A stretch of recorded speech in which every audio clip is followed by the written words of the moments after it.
നമസ്കാരം.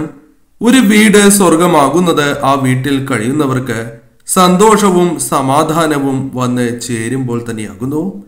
ഇങ്ങനെയുള്ള വീടുകൾ ഈ കാലത്ത് വിരളം തന്നെയാകുന്നു. ഇത് നാം അറിഞ്ഞോ അറിയാതെയോ ചെയ്യുന്ന തെറ്റുകളാലുമാകുന്നു.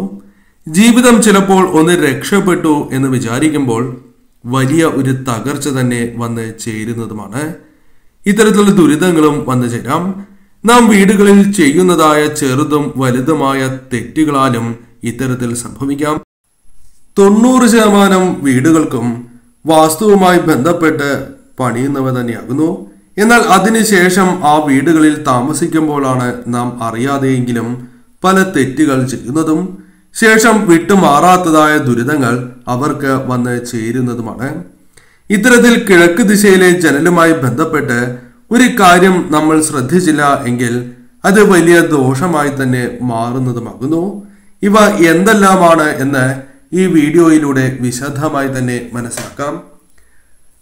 രാവിലെ നാം ഉണർന്നതിന് ശേഷം, അതായത് രാവിലെ 8 മണിക്ക് മുൻപായി തന്നെ അല്പനേരം ജനലുകളും പ്രധാന വാതിലുകളും തുറന്നിടേണ്ടതാകുന്നു.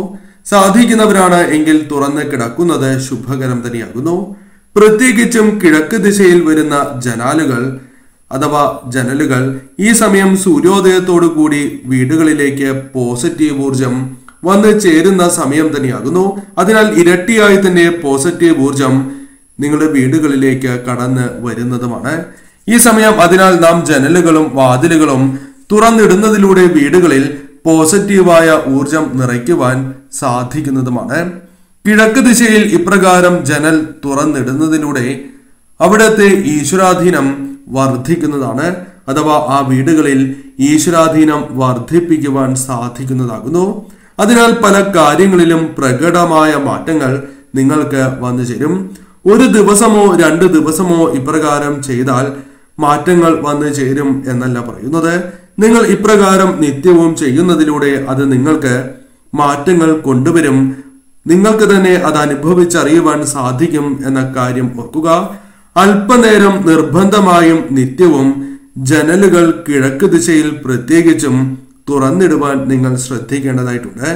വൈകുന്നേരം ഒരു 5 മണിക്ക് മുൻപായി തന്നെ കിഴക്ക് ദിശയിലെ ജനലുകൾ അടച്ചിടുവാൻ പ്രത്യേകം ശ്രദ്ധിക്കണം.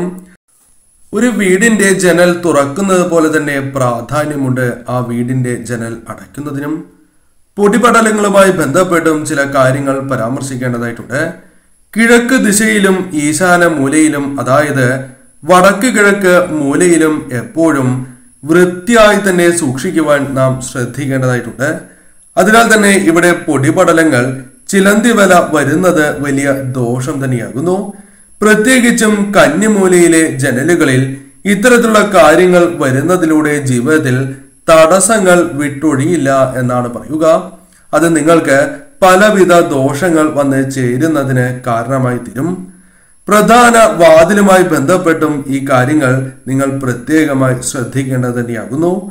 ഒരിക്കലും ജനലുകളിൽ പൊട്ടൽ വീഴാൻ പാടില്ല എന്നാണ് പറയുക. ഇത്തരത്തിൽ പൊട്ടൽ വീഴുന്നതിലൂടെ അത് പലവിധ ദോഷങ്ങൾ വന്ന് ചേരുന്നതിന് കാരണമായി തീരും. അല്ലാത്ത പക്ഷം നെഗറ്റീവ് ഊർജം വർദ്ധിക്കുന്നതിന് അത് കാരണമായി തീരും എന്ന് നിസ്സംശയം പറയാം. പലതരത്തിലുള്ള ദുരിതങ്ങൾ അനുഭവിക്കുവാനും മനസമാധാനം നഷ്ടപ്പെടാനും അത് കാരണമായി തീരും. അതിനാൽ തന്നെ പൊട്ടലുകൾ സംഭവിച്ചിട്ടുണ്ട് എങ്കിൽ അവ മാറ്റുന്നതാണ് ഉചിതം എന്ന കാര്യവും ഓർക്കുക. കർട്ടനുമായി ബന്ധപ്പെട്ടും ചില കാര്യങ്ങൾ പരാമർശിക്കേണ്ടതായിട്ടുണ്ട്. കർട്ടൻ ഇടുന്നവരാണ് എങ്കിൽ തീർച്ചയായും അവ വൃത്തിയാക്കേണ്ടത് അനിവാര്യം തന്നെയാകുന്നു. ആഴ്ചയിൽ ഒരിക്കലെങ്കിലും പ്രധാനമായും ഈ കാര്യങ്ങൾ നിങ്ങൾ ശ്രദ്ധിക്കുക. മഞ്ഞ അല്ലെങ്കിൽ വെള്ള നിറത്തിലുള്ള കർട്ടനുകൾ ഇവിടെ ഇടുന്നതിലൂടെ ഗുണകരമായ മാറ്റങ്ങൾ അഥവാ ഗുണകരമായ കാര്യങ്ങൾ ആ വീടുകളിൽ ഇരട്ടിക്കും അഥവാ ആ വീടുകളിൽ സംഭവിക്കും എന്ന കാര്യവും പ്രത്യേകമായി തന്നെ ഓർക്കേണ്ടതായിട്ടുണ്ട്. അതിനാൽ ഈ നിറത്തിനും നിങ്ങൾ പ്രാധാന്യം നൽകുവാൻ ശ്രമിക്കുക. ഭിത്തിയോട് ചേർന്ന് ചില ചിത്രങ്ങൾ തൂക്കുന്നത് ഏറ്റവും ശുഭകരമായാണ് കണക്കാക്കുന്നത്. അതേക്കുറിച്ച് കൂടി മനസ്സിലാക്കാം. ഭിത്തിയോട് ചേർന്ന് മലകളുടെ ചിത്രങ്ങൾ വയ്ക്കുന്നതും ഉയർന്ന മലനിരകളുടെ ചിത്രം തൂക്കുന്നതും ഏറ്റവും ശുഭകരമായാണ് കണക്കാക്കുന്നത്. കൂടാതെ സൂര്യോദയം വരുന്നതായ ചിത്രം അത്തരത്തിൽ തൂക്കുന്നതും ശുഭകരമാണ്. ഇപ്രകാരം ചെയ്യുന്നതിലൂടെ ചില സവിശേഷമായ കാര്യങ്ങൾ നിങ്ങളുടെ ജീവിതത്തിൽ സംഭവിക്കാം. നിങ്ങളുടെ ഉയർച്ചയെ ആർക്കും തടയാൻ സാധിക്കില്ല എന്ന് തന്നെ പരാമർശിക്കാം. അത്രമേൽ ഗുണകരമായ ഫലങ്ങൾ നിങ്ങളുടെ ജീവിതത്തിലേക്ക് വന്നു ചേരും. ഇത്തരത്തിൽ നിങ്ങൾ തീർച്ചയായും ഈ കാര്യങ്ങൾ ശ്രദ്ധിച്ച് മുന്നോട്ട് പോകുന്നതിലൂടെ വളരെയധികം മാറ്റങ്ങൾ നിങ്ങളുടെ ജീവിതത്തിലേക്ക് പ്രത്യേകിച്ചും കടന്ന് വരുന്നതാകുന്നു.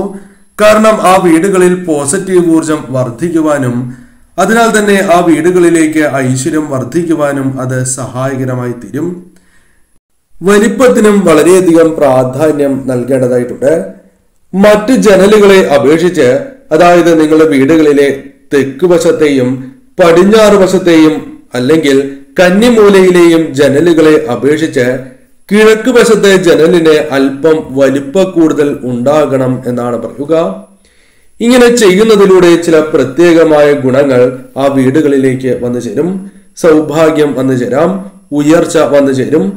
പല വ്യക്തികളുടെയും ജീവിതത്തിൽ ശത്രുദോഷവുമായി ബന്ധപ്പെട്ട് ഇത്തരം ഫലങ്ങൾ തടസ്സപ്പെട്ട് പോകുന്നതാണ്.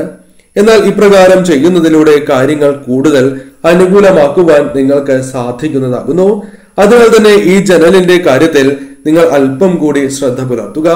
വീട് പണിയുവാൻ ആഗ്രഹിക്കുന്നവർക്കും റിനോവേറ്റ് ചെയ്യുവാൻ ആഗ്രഹിക്കുന്നവർക്കും ഈ കാര്യങ്ങൾ പ്രത്യേകമായി ഉപകരിക്കുന്നതാകുന്നു. സാധിക്കുന്നവർ ഇപ്രകാരം തന്നെ ചെയ്യുവാൻ ശ്രമിക്കുക. അല്പം വലിപ്പ കൂടുതൽ നിങ്ങൾ പ്രത്യേകം ശ്രദ്ധിക്കേണ്ടതായിട്ടുണ്ട്. അതേപോലെ തന്നെ പുറത്തേക്ക് നോക്കുമ്പോഴും ചില കാര്യങ്ങൾ നാം ശ്രദ്ധിക്കേണ്ടതായിട്ടുണ്ട്. പുറത്തേക്ക് നോക്കുന്നതായ അവസരത്തിൽ തടസ്സം പാടില്ല എന്നാണ് പറയുക. അത് അത്ര ശുഭകരമല്ല. വലിയ മരങ്ങൾ മറ്റും തടസ്സമായി വരാതെ നോക്കുക. ജീവിതത്തിൽ എന്നും ഭാഗ്യം മാത്രമാണ് ഇപ്രകാരം സംഭവിക്കുന്നതിലൂടെ നിങ്ങൾക്ക് ഉണ്ടാവുക. അതായത് പുറത്തേക്ക് നോക്കുമ്പോൾ തടസ്സങ്ങൾ ഇല്ലാതിരിക്കുകയാണ് എങ്കിൽ അത് നിങ്ങളുടെ വീടുകളിലേക്ക് സൗഭാഗ്യങ്ങൾ വന്നു ചേരുന്നതിന് സഹായകരമായി തീരും. അതായത് വലിയ മരങ്ങൾ തടസ്സമായി നിൽക്കരുത് എന്നാണ് ഉദ്ദേശിച്ചത്. ഈ കാര്യങ്ങൾ കൂടി പ്രത്യേകമായി ശ്രദ്ധിക്കുക. എത്ര തന്നെ വാസ്തു നോക്കിയാലും ഈ കാര്യങ്ങൾ കൂടി ശ്രദ്ധിച്ച് മുന്നോട്ട് പോകുന്നതിലൂടെ തീർച്ചയായും നിങ്ങൾക്ക് ഐശ്വര്യങ്ങൾ യഥാവിധി വന്നു ചേരും.